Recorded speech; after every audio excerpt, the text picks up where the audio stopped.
அரசியல்லே மிகப்பெரிய பேசு பொருளா இருக்க விஷயம் என்ன அப்படின்னா, ஒரே நாடு ஒரே தேர்தல் திட்டத்துக்கான ஒப்புதல அமைச்சரவை வந்து குடுத்துருக்கிறதாங்க. இன்னைக்கு நம்ம வீடியோல இந்த ஒரு விஷயத்த பத்தி தான் வந்து பார்க்க போறோம்.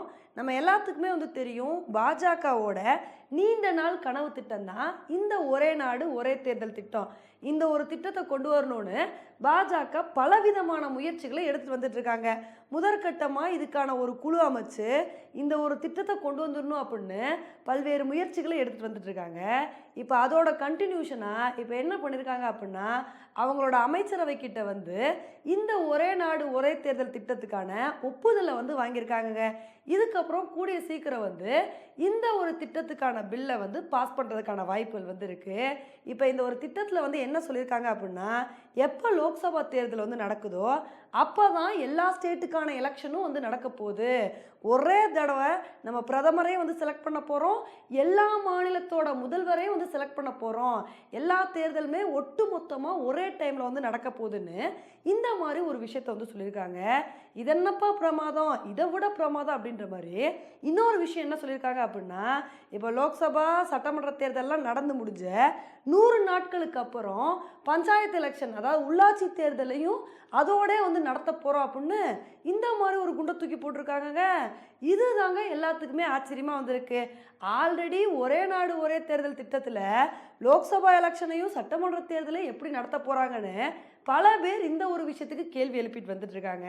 இப்படி இருக்கும்போது நாங்கள் ஸ்டேட் எலெக்ஷனை மட்டும் இல்லைப்பா, நாங்கள் கூடவே சேர்ந்து பஞ்சாயத்து எலெக்ஷன்ஸையும் நடத்துவோன்னு இது மாதிரி ஒரு விஷயத்த வந்து சொல்லியிருக்காங்க. இதில் தான் இவங்க என்ன மென்ஷன் பண்ணியிருக்காங்க அப்படின்னா, இப்போ லோக்சபா எலெக்ஷன் நடக்கும்போது கூடவே சட்டமன்ற தேர்தல் நடத்துது பார்த்தீங்களா, அந்த ஒரு தேர்தலுக்கு ஸ்டேட் கவர்மெண்ட்டோட பெர்மிஷன் வந்து தேவையில்லையா. இதே வந்து பஞ்சாயத்து எலெக்ஷன்ஸ் நடக்கும்போது அந்த சமயத்தில் ஸ்டேட் கவர்மெண்ட்டோட பெர்மிஷன் வந்து வேணுமா. இப்போ இதை பற்றி தான் இந்த ஒரு திட்டத்தில் வந்து சொல்லியிருக்காங்க. இப்போ இந்த ஒரு விஷயத்தை பற்றி ஒரு சில பேர் வந்து கேட்கலாம், ஏன்பா ஒரே தடவை எப்படி எல்லா இடத்துலையுமே எலெக்ஷன் வந்து நடத்த முடியும், இப்போ தான் லோக்சபா தேர்தல் வந்து நடத்த முடிஞ்சு, அடுத்து 2029 தான் லோக்சபா தேர்தல் வந்து நடக்கும். இப்படி இருக்கும்போது இப்போ தமிழகத்தில் வந்து அடுத்த தேர்தல் 2026 வந்து நடக்கும். அப்படி இருக்கும்போது திரும்ப 2029 தமிழகத்தில் எப்படி தேர்தல் நடத்த முடியும்? எல்லா இடத்துலையுமே இந்த விஷயம் வந்து சிங்க் ஆகுமா?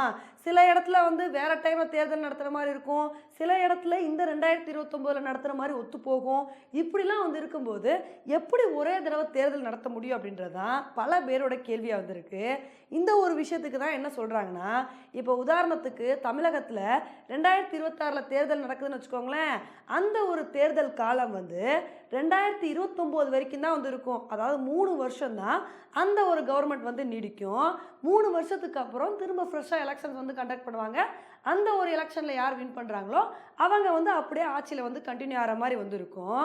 இப்போ இதுக்கப்புறம் ஒரு சில பேர் என்ன கேட்குறாங்க அப்படின்னா, சரி இது கூட ஓகே 3 வருஷம் வந்து அப்படின்னு சொல்கிறீங்க, இப்போ இடையில வந்து பார்த்தீங்கன்னா ஒரு சில இடத்துல ஆட்சிலாம் வந்து கவுளுது அப்படின்னா, அப்போ அந்த இடத்துல எப்படி வந்து மேனேஜ் பண்ணுவாங்க, ஒன்றுமே புரியலையே அப்படின்னு தானே வந்து கேட்குறீங்க. அப்போ அந்த இடத்துல என்ன ஆகும் அப்படின்னா, இப்போ ஃபார் எக்ஸாம்பிள் 5 வருஷ காலகட்டத்தில் திடீர்னு பாதி வருஷத்துலேயே அவங்களோட ஆட்சி கவுளுதுன்னு வச்சுக்கோங்களேன், மீதி உள்ள காலகட்டத்துக்கான இடைக்கால தேர்தல் நடத்தி ஒரு கவர்மெண்ட் வந்து செலக்ட் பண்ணுவாங்க. அந்த இடைக்கால கவர்மெண்ட் வந்து அவங்களோட பீரியட் முடிகிற வரைக்கும் தான் வந்து இருக்கும். திரும்ப ஃப்ரெஷ்ஷாக எலெக்ஷன் வந்து நடத்தும் போது அதுக்கப்புறம் யார் வந்து வின் பண்ணுறாங்களோ அவங்க வந்து ஆட்சியை பிடிக்கிற மாதிரி வந்து இருக்கும். ஸோ இந்த மாதிரி விஷயங்கள் தான் ஒரே நாடு ஒரே தேர்தல் திட்டத்தில் வந்து இருக்கும் அப்படின்னு இது மாதிரிலாம் வந்து மென்ஷன் பண்ணியிருக்காங்க. இப்போ இதுக்கு தான் நிறைய ஆதரவுகளும் எதிர்ப்புகளும் வந்துக்கிட்டு இருக்கு. ஒரு சில பேர் என்ன சொல்கிறாங்க அப்படின்னா, இது ஒரு நல்ல திட்டம் தானப்பா, ஏன்னா ஒரு வருஷத்தில் பாதி நாள் வந்து தேர்தல் நடத்துறதுலே வந்து போயிடுது. இந்த மாதிரி தேர்தலை நடத்திக்கிட்டே இருக்கனால தான் மக்களுக்கு நலத்திட்டங்கள் வந்து கொடுக்க முடியல. அதனால சட்டு புட்டுன்னு ஒரே தடவை எல்லா இடத்துலையுமே எலெக்ஷன் வச்சுட்டா நல்லது தானே, அதனால் இந்த திட்டத்தை வரவேற்கணும் அப்படின்னு நிறைய பேர் இந்த திட்டத்தை வந்து பாராட்டுறாங்க.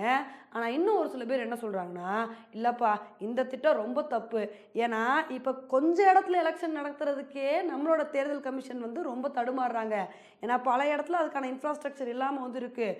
இப்படி இருக்கும்போது நம்ம இந்தியா ஃபுல்லாக அட் அ டைமில் எலெக்ஷன் வந்து நடத்தும் போது அதை நம்மளால வந்து நடத்த முடியுமா, இது ரொம்ப கஷ்டமாக வந்து இருக்கும், அதனால் இந்த ஒரு முடிவை கைவிடுறதா நல்லதுன்னு நிறைய பேர் இந்த மாதிரி விமர்சனங்களை வந்து முன்வைக்கிறாங்க. இப்போ இது மாதிரி கலவையான விமர்சனங்கள் தான் இந்த ஒரே நாடு ஒரே தேர்தல் திட்டத்துக்கு வந்துகிட்டு இருக்குங்க. இப்போ இந்த ஒரே நாடு ஒரே தேர்தல் திட்டத்தை பற்றி நீங்கள் என்ன நினைக்கிறீங்க? இந்த ஒரு திட்டம் பெஸ்ட்டுன்னு நினைக்கிறீங்களா இல்லை ஒஸ்ட்டுன்னு நினைக்கிறீங்களா அப்படின்ற உங்களோட கருத்தை என்னோட கமெண்ட் செக்ஷனில் வந்து போடுங்க. இதே மாதிரி இன்னொரு வீடியோவில் உங்களை வந்து மீட் பண்ணுறேன். Bye friends.